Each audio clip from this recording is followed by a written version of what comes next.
जिसमें हमारे श्रमिक भाई 16 दिनों से भी लगातार अंदर संघर्ष कर रहे थे और पूरा देश उनके लिए बाहर संघर्ष कर रहा था। इस पूरे अभियान में लगे हुए सभी कर्मचारियों को, सभी कार्मिकों को, सभी विशेषज्ञों को, सभी हमारे वैज्ञानिकों को, सभी भारत सरकार की संस्थाओं को और एक एक व्यक्ति जो मीडिया से भी थे उन समेत मैं सबका धन्यवाद करता हूं कि इस बहुत ही कठिन और चुनौतीपूर्ण काम को सभी लोगों ने अपना सहयोग प्रदान किया और बहुत चुनौतीपूर्ण काम होते हुए भी प्रातःकाल और शाम दोनों टाइम हमारे प्रधानमंत्री आदरणीय मोदी जी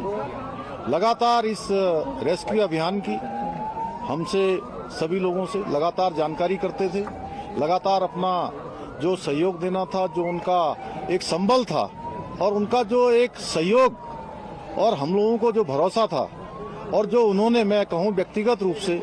उन्होंने मुझे एक काम भी दिया हुआ था, ये ड्यूटी दी थी कि किसी भी तरीके से इन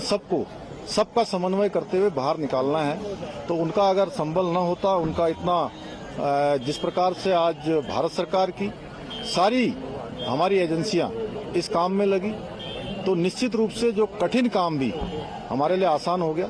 मैं उनका भी धन्यवाद करता हूं कि और अभी भी उन्होंने जैसे ही हमारे सभी श्रमिक भाई बाहर आए, उनका अभी दूरभाष पर फोन आया था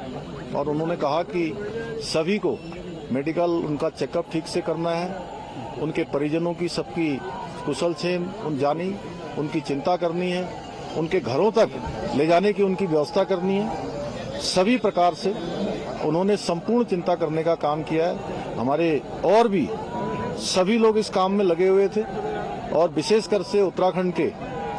हमारे सभी देवी देवताओं का भी मैं उनको भी नमन करता हूं कि उन्होंने बहुत काम किया। हमारे राष्ट्रीय जो सड़क परिवहन मंत्रालय है उसमें आदरणीय गडकरी जी भी बीच में आए, उन्होंने भी यहाँ पर हर तरीके से इसको देखा और हमारे जनरल बीके सिंह जी, इनका मैं विशेष रूप से सबकी तरफ से और उत्तराखंड वासियों की तरफ से इनका मैं धन्यवाद इसलिए करता हूं कि एक कैंप बनाकर लगातार यहां पर रहे और एक दिन भी इन्होंने यहां से कभी ये नहीं सोचा कि मैं यहां से कहीं बाहर जाऊं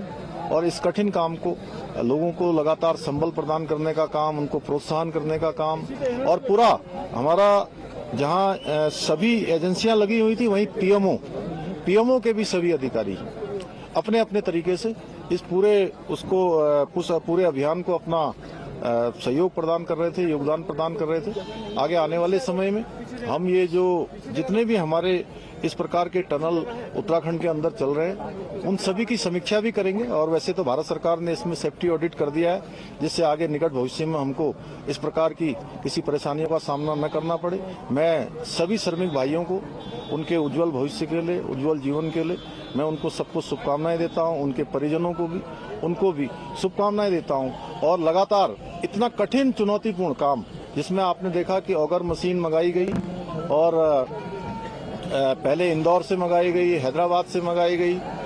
और जिस प्रकार से मशीन बार बार अंदर टूट जा रही थी, जिस प्रकार से फंस जा रही थी, वहां पर गडर आ जा रहे थे, तमाम हार्ड रॉक आ जा रही थी, उसके कारण से वो बार बार रुक रही थी। लेकिन जो हमारे दिल्ली जल बोर्ड के और गोरखपुर से जो नीचे जाकर मैनुअल माइनिंग करने वाले थे उन सभी का भी मैं अपनी ओर से धन्यवाद भी करता हूं, उनका मैं अभिनंदन करना चाहता हूं। मैं सभी से एक से अभी मिला हूं और उन मजदूर भाइयों से भी मिला हूं जो बाहर निकल कर आए हैं। सभी लोगों ने कहा कि हमको हर संभव कभी भी अंदर किसी प्रकार की परेशानी नहीं हुई। निश्चित रूप से ये हम लोगों के लिए एक बहुत सुकून वाली बात है कि इतना बड़ा एक आपदा आने के बाद भी सारे लोग जो है सकुशल बाहर निकल पाए।